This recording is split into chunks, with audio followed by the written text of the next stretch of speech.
لیکن نوجوان کی عبادت کا مقابلہ نہیں بوڑھا کر سکتا.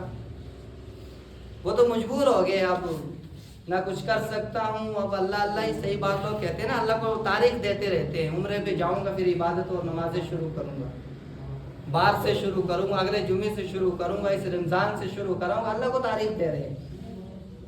وہ ایسے تاریخ میں بڑھاپے تک پہنچ جاتے، پھر کہتے ہیں کہ اب بچا کچھ نہیں، اب اللہ سے عشق کرتے.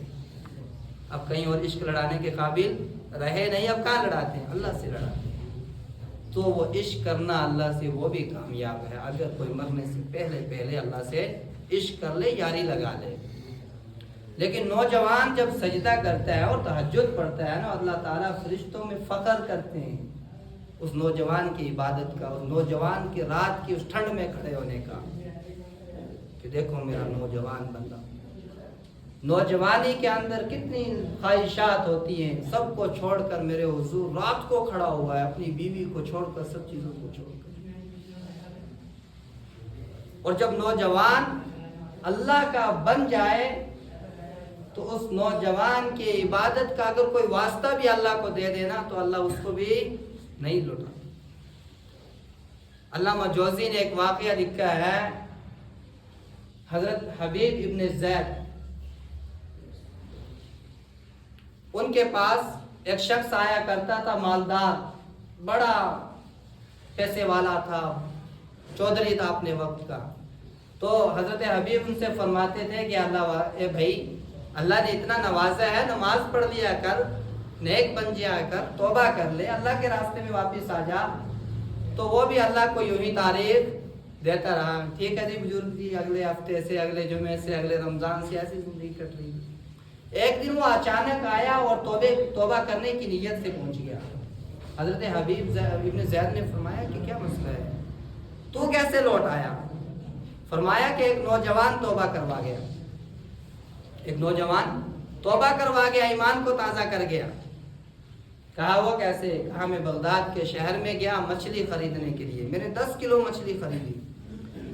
اب مزدور جس طریقے سے آج بھی سڑک پہ کے کنارے بیٹھتے ہیں مزدوری کے لیے، اس زمانے میں بھی بیٹھا کرتے تھے. مجھے مزدور کی ضرورت تھی تو یہ نوجوان ملا، اس سے سودا طے ہوا کہ 3 دینار لوں گا، آپ کا سامان پہنچا دوں گا. میں تیار ہو گیا، میں نے سامان اس کے حوالہ کیا اور چل دیا. تھوڑی دیر چلنے کے بعد اس نوجوان نے کہا کہ حضور اگر اجازت ہو تو میں ظہر کی نماز پڑھوں. کہا بالکل. وہ جلدی کیا، ظہر کی نماز پڑھی، نفل چھوڑ دیے. اور آ کر کہتا ہے کہ اس نے پوچھا کہ باقی لوگ تو لیٹ آئے، تو اتنا جلدی کیسے آ گئے؟ کہ میں نے نفل چھوڑ دیے، بعد میں پڑھ دوں گا، کہیں تو ایسا نہ کہے کہ کام چورا ادھر ہی رہ گیا. تو راستے میں کہنے لگا کہ یہ سامان راستے میں میں اٹھا لیتا ہوں، جس کا سامان تھا، کچھ دیر دور جانا ہے. تو کہنے لگے کہ نہیں، 3 دینار لوں گا تو سامان بھی میں ہی پہنچاؤں گا، اگر آپ اٹھاؤ گے تو میں پورے 3 دینار نہیں دوں گا. خیر سامان لے کر گھر پہنچا تو شخص نے جا کے گھر میں اس کی تعریف کی بیوی کے سامنے کہ بڑا نیک بچہ ہے، بڑا بولا بالا ہے، بڑا اللہ والا ہے. تو بیوی نے کہا کہ کھانا کھلا دیتے ہیں. تو وہ 3 دینار اس کو تھمانے کے لیے دروازے کے باہر آیا اور کہا کہ بیٹے کھانا کھا کر جانا. تو اس بچے نے کہا کہ مجھے روزہ ہے، رمضان نہیں تھا. اللہ کے نبی کی حدیث بھی ہے کہ نوجوان یا تو روزہ رکھے یا نکاح کرے، اگر نکاح نہیں کر سکتا تو روزہ رکھے، کیونکہ روزہ نفسانی خواہشات کو کچلتا ہے. تو اور چونکہ کہ نوجوان ہے، 14-15 سال کی عمر ہے اور اتنی کڑک دھوپ ہے، مزدور ہے لیکن روزے سے ہے. تو کہا کہ رات کو کہاں جانے کا ارادہ ہے؟ کہ اب لیٹ ہو گیا ہوں تو ادھر ہی رکنے کا ارادہ ہے. تو انہوں نے ان کے لیے کمرہ کھول دیا اور اس نوجوان کی ایک معذور بچی تھی جو پاؤں سے معذور تھی، ہر جگہ دکھا لیا لیکن علاج نہیں ہو سکا، ٹھیک نہیں ہوئی. تو اس بچے کے سامنے انہوں نے تذکرہ کیا کہ بڑا نیک ہے نوجوان، بڑا اللہ والا ہے، بس تعریفیں کی.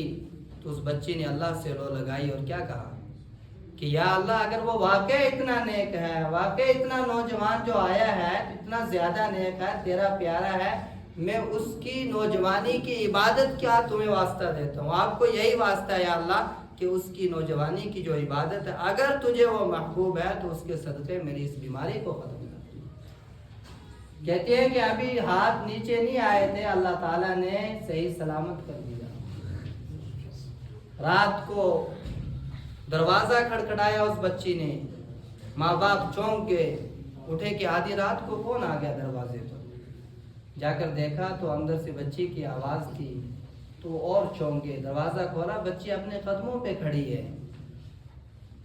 تو اس بچی نے سارا ماجرا بیان کیا، تو اس کے کمرے میں گئے، اس نوجوان کے کمرے میں گئے ماں باپ، لیکن وہ نوجوان اللہ والا تھا۔ اتنی بڑی کرامت ظاہر ہوئی۔ آج کے ہمارے پیر ہوتے تو فیس بک پہ پہلے ڈالتے بھائی تھوڑا کیا ہو جائے، نام بڑا ہو جائے، بڑے پیر صاحب بن جائے۔ تو نوجوان کمرے میں موجود نہیں تھا، لیکن ایک کاغذ کا ٹکڑا رکھ گیا اور یہ لکھا ہوا تھا کہ میرا راز تو فاش ہو گیا، یہ میرا کمال نہیں ہے، یہ میرا اس رب کا کمال ہے جس نے مجھ پر بھی اپنا فضل کیا اور تم پر بھی فضل کیا۔ تو نوجوان کی عبادت اللہ تعالیٰ کو بہت پسند ہے۔ آج ہم جو نا گناہوں میں ہمارا نوجوان بہت ملوث ہے، ساری رات چیٹنگ چل رہی ہے، ساری رات باتیں کر رہے ہیں فیس بک پہ، انسٹاگرام پہ، واٹس ایپ